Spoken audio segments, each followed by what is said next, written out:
Hello everyone, Emily here again today, and as usual, I still don't have an intro, I don't have an outro, I don't have better editing software, but you know, I'm doing what I love, and I love talking with you guys, so I'm just probably going to start again. Bear with me, I've got a little bit of cream on the side of my nose, but keeping it real, not going to hide these things from you guys.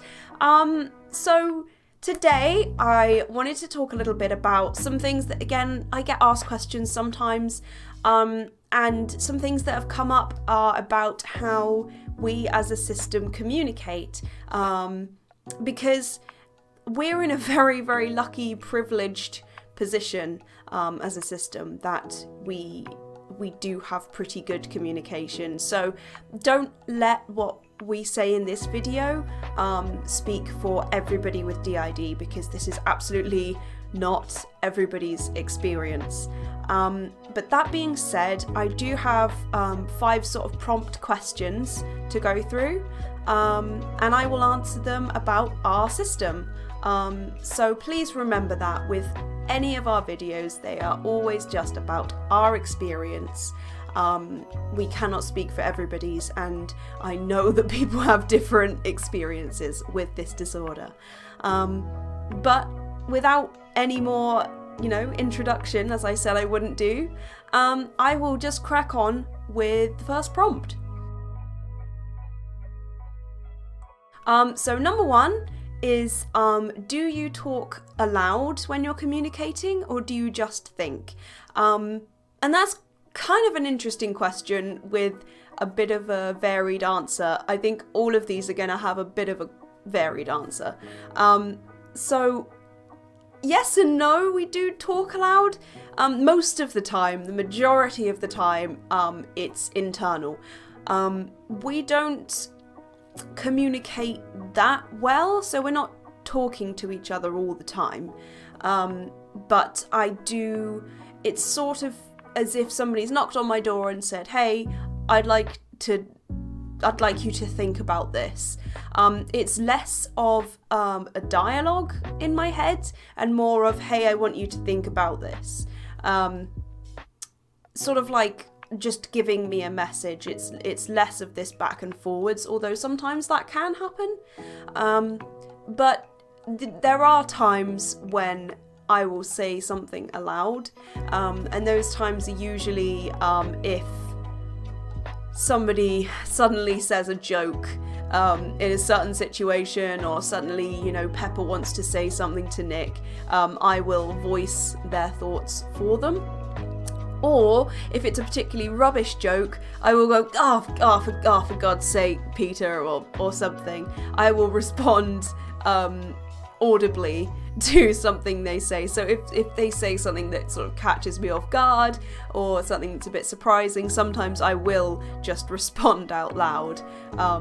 But that's not as common as just sort of getting the thought and being like, okay, I'm going to think about that, and then they can tell what I'm thinking, but I can't tell, their constant thoughts. I can only receive like a message from them. It's always quite difficult to explain, because I understand that if you don't experience these things, it could be quite difficult to sort of imagine. But it's similar to, just getting told something from somebody. It's the best way I can describe it. So on to number 2, was, do you ever argue? Which again is another great question, and sometimes I think when you have so many individuals living together, there will always be differing opinions, and that's certainly true of our system, but we've gotten to a very good point with functional multiplicity, where we all work together, that if somebody has a strong differing opinion, it's sort of almost like put up for a vote. So sometimes Charlie has particularly strong reactions to things. She will see somebody say something and can be quite defensive and protective and be very much more hostile and be like, look, that's not okay. We need to say something, we need to do something, we can't have people talking to us like that. And again, she means it in 100% the most, kindest way. She wants to protect us, but doesn't consider necessarily all the repercussions that come with, flaring up back at somebody. So if a friend, messages something that she takes in a particularly bad way, she wants to snap back. And again, I'm not just, shitting on Charlie here. She's a brilliant person. She's really helped me. So please don't take this the wrong way. I'm just trying to think of an example. This is still fairly rare.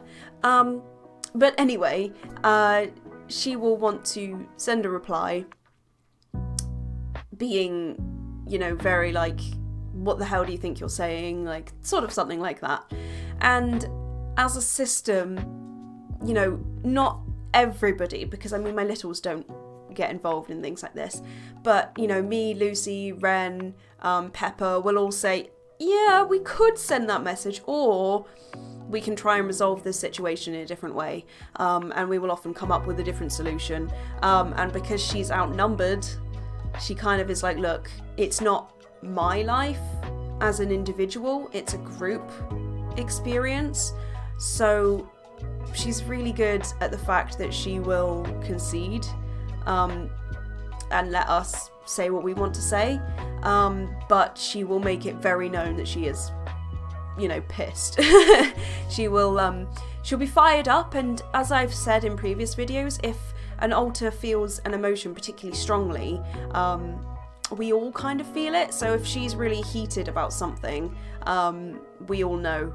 So I feel like that's kind of the closest we get to arguing. And I think that's probably because we don't have that back and forth dialogue inside my head.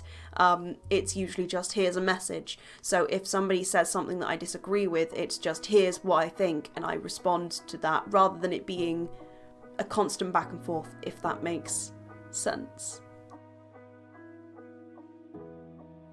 So, question number 3 was something I hadn't really thought about before, but the question is, what do you look like when you're communicating internally?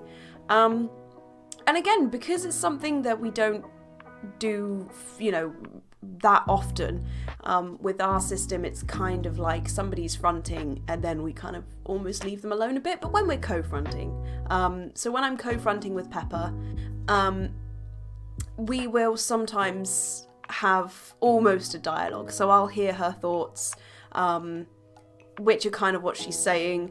And when I'm trying to get, a response from somebody, so sometimes if somebody says, okay, but what does Lucy think about that? I have to really stop and think and make space to really hear what she's trying to tell me. And I think what that mostly looks like is just as if I'm thinking. I mean, I could try and give it a go just to see if I could get somebody to say something to me. But, again, it probably won't look like much because most of DID doesn't really look that obvious. So let's give it a shot. Let's see if I can get somebody to say something to me.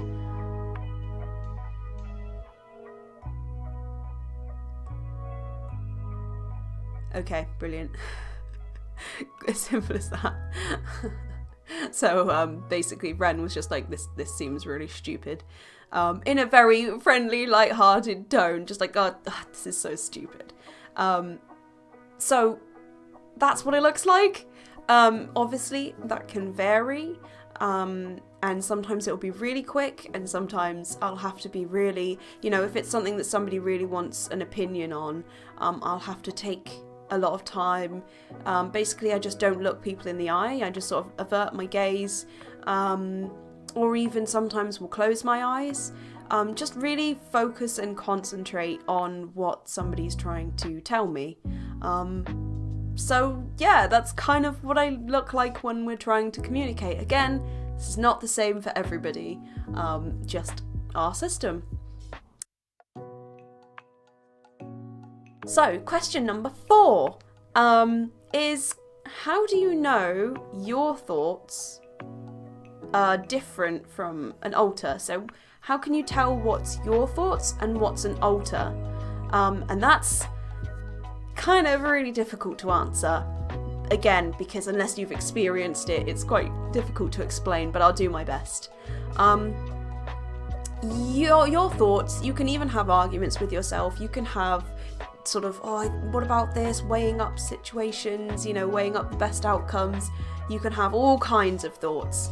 And the only thing I can really say is that they're familiar to you. They all feel like they're yours. So if somebody says something to me, again, I come back to this use of texture, or colour. It's something you just feel. So imagine you're thinking and then a different colour just comes in. It feels, similar to a thought, but it's not yours. And you can just tell. It's difficult to explain, but you can kind of tell the direction. So imagine it's come from somewhere and it's travelled towards you, so you can look back along the line and see where it's come from. That's the thing that I can do sometimes, is tell exactly who's sent me this sort of message, this sort of thought.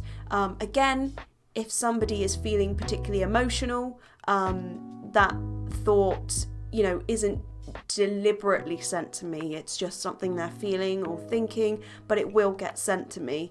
And that's kind of the best way I can describe it. It just feels very different. It feels like, me saying these words to you. You can hear them back in your head, but they're not your thoughts. I don't know if that's a better way of helping to understand it. But before I was diagnosed, and I was very much arguing with myself if I had a disorder or not at all, sometimes I would try and convince myself that it was all just my thoughts, but you kind of know, and that's why before my diagnosis I came up with the idea of that it was spirits or ghosts talking to me, because you can just feel that it's not you. So I'm sorry if that's not a good explanation. It's the best I can do. Question number 5 is, what do you remember after an altar is fronted? So if somebody's been out for a while and then we switch back, what do I remember? Again, this is very unique to us as a system, because we are able to share memory. The big difference is that I am being shown their memory. It's not my memory. And that's kind of, again, difficult to explain. So, say for example, yesterday I had Ashley out. She did some painting. I know those things. I know those facts, almost as if they're bullet points, as if somebody said, this is what you did that day. And then if I really want to, and I concentrate very hard, I can get snippets of memory, but they're not my memory. It's almost as if being shown a film, or reading a book, catching up on what we did yesterday. It's not my memory, and it doesn't feel like me. I don't know if you've ever had a dream where you were somebody else. You were a character or something.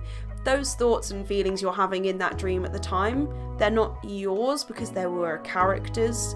It's similar to that. I don't know if that makes any sense. But they weren't my experiences, and so when I get sort of like snippets of memory, it's what people are happy to show me. It's helpful to keep us going as a system, that we share memories. So that's why everybody in the system does it. And it's just a bit sort of difficult to access. It's not as easy and fluid as my usual memory is, although that's not particularly great anyway. But yeah, it's like seeing somebody else's memory, but sort of like in a film version or something like that. I get bullet points first, and then if they are happy to share with me more, I will see sort of memories that they are happy to share with me. So if I really need to know exactly what happened, I can catch up on most of the memory, but it definitely feels like a process and something that they're sharing with me.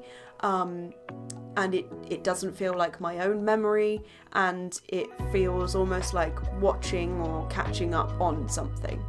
I can get sort of feelings as a memory, so I know that Ashley was very happy yesterday, slightly nervous but happy, and that's sort of like you feel the feeling. But just as if one of my alters feels something very strongly, I feel it too. I know where that feeling's coming from. Again, think of colour or texture. So please let me know if this just confused you more.